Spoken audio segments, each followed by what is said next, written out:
நிறைவாழ்வு AG சபை வழங்கும் morning மன்னாவிற்கு உங்களை அன்போடு வரவேற்கிறோம்.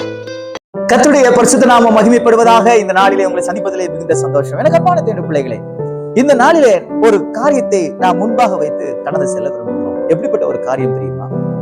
நாம் அநேகருக்கு கீழ்ப்படிவது இல்லை. நம்முடைய ஆசீர்வாதங்களுக்கு நம்ம நிறைய நினைக்கிறோம், அது என்னுடைய பாவம் அப்படி என்று. அது ஒரு பக்கம் இருக்கலாம். இன்னொரு பக்கம் இருக்கிறது, அது நம்முடைய கேரக்டர், நம்முடைய சுபாவங்கள், நம்முடைய எண்ணங்கள். நாம் செய்த சில காரியங்கள் நிமித்தமாக நமக்கு வர வேண்டிய ஆசீர்வாதங்கள் தடைப்பட்டு விடும். அவைகள் ஒன்றைத்தான் இன்றைக்கு நாம் பார்க்க போறோம். என்ன தெரியுமா? வாசிக்கிறேன் பாருங்கள். 1 பேதுரு எழுதின நிருபம் 2ஆம் அதிகாரம் பாருங்கள். நான் வாசிக்கிறேன் பாருங்கள். 18வது வசனத்தினுடைய 2வது பகுதியை வாசிக்கிறேன். நல்லவர்களுக்கும் சாந்த குணம் உள்ளவர்களுக்கும் மாத்திரம் அல்ல, முரட்டு குணம் உள்ளவர்களுக்கும் கீழ்ப்படிந்திருங்கள்.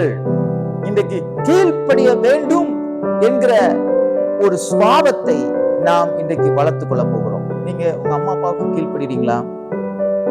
உங்க அம்மா அப்பா படிக்காதவங்களா இருக்கலாம், நீங்க பெரிய பட்டதாரியா இருக்கலாம், நீங்க ரொம்ப எக்ஸ்பீரியன்ஸ் ஹோல்டரா இருக்கலாம், ரொம்ப திறமை படைச்சவங்களா இருக்கலாம், ரொம்ப இன்டெலிஜென்டா இருக்கலாம், வெரி நாலேஜ் பர்சனா இருக்கலாம். ஆனா உங்க அப்பா அம்மா வயசானவங்களா படிக்காதவங்களா இருக்கலாம்.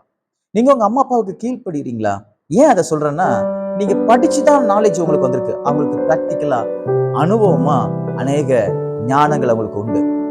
நம்ம ஆயுசு நாட்கள் பெருகி இருக்கணும்னா நம்முடைய தகப்பனையும் தாயும் கனம் பண்ணணும்னு வேதம் சொல்லுது. கனம் பண்றதுக்கு ஒரு அடையாளம் கீழ்ப்படிதல். உங்க அம்மா அப்பாவை நீங்க கனம் பண்றீங்கன்னா அவங்க சொல்ற வார்த்தைகளுக்கு நீங்க கீழ்ப்படியணும். கீழ்ப்படுதல் உங்களுக்குள்ள இருக்குதா? இங்க சொல்லப்பட்டிருக்குது, நல்லவர்களுக்கு மாத்திரம் சில பேர் கீழ்ப்படிவாங்க. நான் அவனுக்கு ஏன் கீழ்ப்படியணும்? முரட்டத்தனம் உள்ளவங்களுக்கு நான் ஏன் கீழ்ப்படியணும்?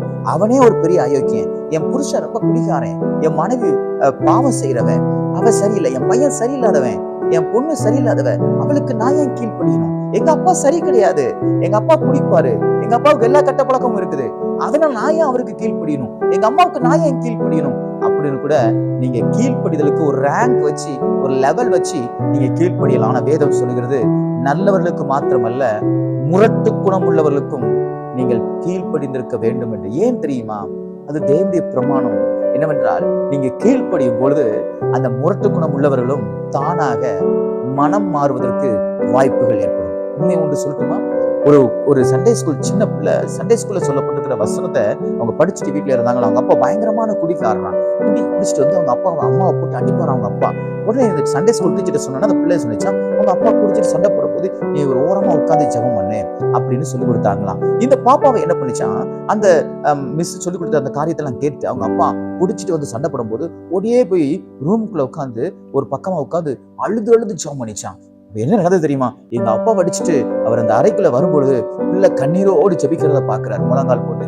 என்னையதான் முணுமுணுன்னு இருக்கிறாளே என்னன்ட்டு அவர் கூர்மையா உட்காந்து கவனிக்கும் பொழுது அவங்க அவருக்காக ஜெபிக்கிறது, அவருக்காக கண்ணீர் வடிக்கிறது. எங்க அப்பாவை எப்படியாவது காப்பாத்துங்க ஆண்டவரே, எங்க அப்பாவுக்கு ஒரு விடுதலை கொடுங்க ஏசப்பா, ஏசப்பா எங்க அப்பாவுக்கு உதவி செய்யுங்கன்னு சொல்லி அந்த பிள்ளை கண்ணீரோட ஜெபிக்கிறத அன்னைக்கு பார்த்த அந்த முரட்டு குணமுள்ள தகப்பன் மனம் மாறினார். எனக்கு அன்பான தேவனுடைய பிள்ளைகளே, நான் நிறைய நேரம் நினைக்கிறோம், நான் கீழ்ப்படிறதுனால அவங்க எங்க மாற போறாங்கன்னு. நீங்க கீழ்ப்படியும் போது இருதயத்துக்குள்ளே நிச்சயமான ஒரு மாற்றம் வரும். விசுவாசிக்கிறீங்களா? இன்னைக்கு நம்ம ஒரு தீர்மானம் எடுக்க போகிறோம்.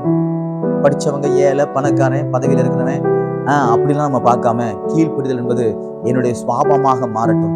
நான் யார் சொன்னோம் அதுக்காக பாவத்துக்கு கீழ்ப்படிச்சிடாதீங்க, அநியாயத்துக்கு கீழ்ப்படிச்சிடாதீங்க, வேதத்துக்கு புறம்பான காரியங்களுக்கு கீழ்ப்படிச்சிடாதீங்க. அவர்கள் சொல்லுகிற காரியங்கள் வேதத்தின்படி தேவனுக்கு பிரியமான காரியமாக இருக்க வேணால் அதுக்கு நிச்சயமாக கீழ்ப்படியுங்கள். கீழ்ப்படிதல் உங்களை மேல்படிக்கு நேராக கொண்டு போகும். இந்த நாள் உங்களுக்கு உயர்வுக்கான பாதையை கர்த்தர் காண்பித்து உங்களை ஆசீர்வதித்து வழிநடத்துவாராக. God bless you.